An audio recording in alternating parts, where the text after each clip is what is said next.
Assalamualaikum warahmatullahi wabarakatuh. Halo semua, bagaimana kabarnya? Semoga semua dalam keadaan sehat ya. Amin. Berjumpa lagi di materi IPA kelas 7 semester genap. Masih pada bab sistem organisasi kehidupan. Kali ini Ibu akan membahas tentang organ, sistem organ, dan organisme. Kompetensi dasar masih pada KD yang sama, 3.6 mengidentifikasi sistem organisasi kehidupan mulai dari tingkat sel sampai organisme dan komposisi utama sel. Pada pertemuan sebelumnya, Ibu telah membahas tentang sel. Kemudian sel membentuk jaringan, di mana jaringan sudah Ibu paparkan pada pertemuan sebelumnya. Dan kali ini Ibu akan membahas tentang organ, di mana organ akan membentuk sistem organ, dan sistem organ akan saling bekerja sama menyusun suatu organisme. Nah, pertama kita harus tahu dulu apa itu organ. Definisi organ. Organ adalah kumpulan dari beberapa macam jaringan yang berbeda, akan membentuk satu kesatuan untuk melakukan fungsi tertentu. Berikut ini adalah organ-organ pada tumbuhan. Terdapat 3 organ utama pada tumbuhan, yaitu daun, batang, dan akar. Di mana daun penyusun jaringan pada daun diantaranya epidermis, tiang, bunga karang, serta pengangkut berupa xilem dan flum. Daun berfungsi sebagai tempat berlangsungnya proses fotosintesis, tempat penyimpanan makanan cadangan, pengangkutan air melalui transpirasi dan gutasi, serta tempat menyerap karbon dioksida dari udara. Sedangkan batang terdiri dari jaringan epidermis, parenkim, serta jaringan pengangkut. Fungsi dari batang adalah sebagai penyokong tumbuh-tumbuhan, jalur pengangkutan hasil fotosintesis, air, garam mineral, serta tempat penyimpanan makanan cadangan. Kemudian akar terdiri dari jaringan epidermis, parenkim, sklerenkim, pengangkut, dan xilem dan flum. Fungsi dari akar sebagai penyerap air serhara yang akan digunakan untuk fotosintesis. Nah, berikut ini adalah organ-organ hewan dan manusia yang terdiri dari mata, telinga, ginjal, jantung, hati, otak, dan paru-paru. Berikut sudah terpaparkan jaringan penyusun masing-masing organ.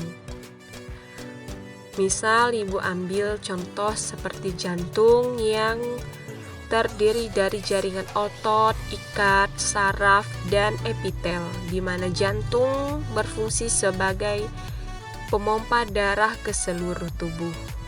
Selain itu, misalnya ada otak yang terdiri dari jaringan saraf dan jaringan ikat, di mana otak berfungsi sebagai koordinasi dalam tubuh.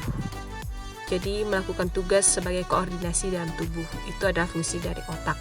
Dan contoh terakhir misalnya paru-paru yang terdiri dari jaringan ikat, jaringan otot, saraf, dan epitel, di mana paru-paru berfungsi sebagai alat pernapasan, tempat pertukaran gas ya, lebih tepatnya di alveolis pada paru-paru.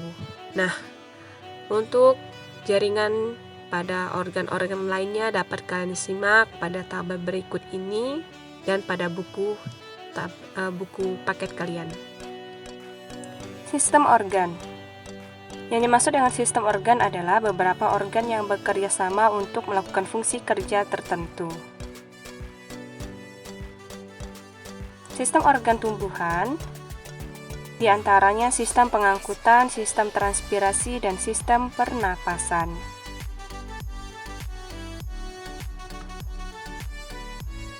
Sistem transportasi atau pengangkutan tumbuhan. Sistem pengangkutan terdiri atas jaringan pengangkut yang tersusun atas jaringan pembuluh kayu dan jaringan pembuluh tapis atau xilem dan flum. Jaringan pembuluh kayu dari jaringan pembuluh tapis terdapat pada organ akar, batang, dan daun. Sistem pengangkutan tersebut berfungsi untuk mengangkut air, garam mineral, dan bahan makanan ke bagian-bagian tubuh tumbuhan yang memerlukannya. Sistem transportasi atau pengangkutan tumbuhan dapat kalian perhatikan pada gambar berikut ini.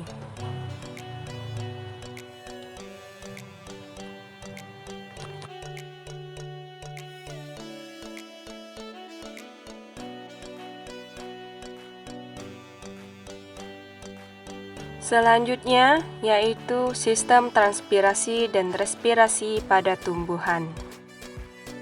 Sistem transpirasi atau penguapan pada tumbuhan dilakukan oleh daun dan batang. Proses transpirasi pada daun terjadi melalui stomata, dan proses transpirasi pada batang terjadi melalui lentisel. Kelebihan air dalam tubuh tumbuhan akan dikeluarkan melalui organ batang dan daun dalam bentuk uap air. Selanjutnya sistem organ pada manusia. Pertama, sistem organ pencernaan. Dapat kalian lihat organ-organ yang bekerja pada gambar berikut, di mana sistem ini berfungsi untuk mencerna makanan. Selanjutnya, sistem organ peredaran darah.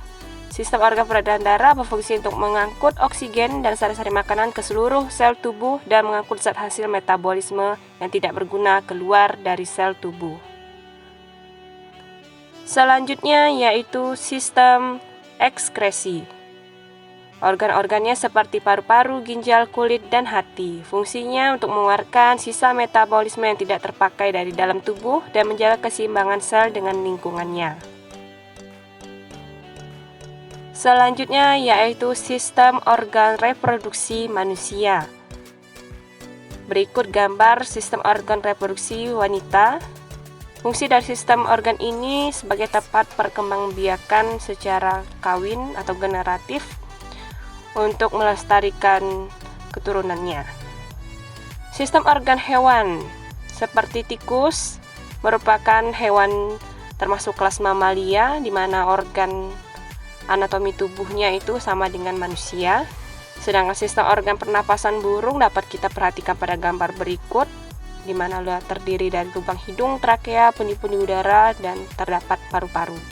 Sistem-sistem organ saling berhubungan dan terorganisasi dengan rapi sehingga dapat membentuk suatu organisme atau individu. Itu dia tadi penjelasan tentang organ, sistem organ hingga organisme. Sekian penjelasan materi bab sistem organisasi kehidupan kali ini. Sampai berjumpa di penjelasan materi bab selanjutnya. Wassalamualaikum warahmatullahi wabarakatuh. Sampai jumpa.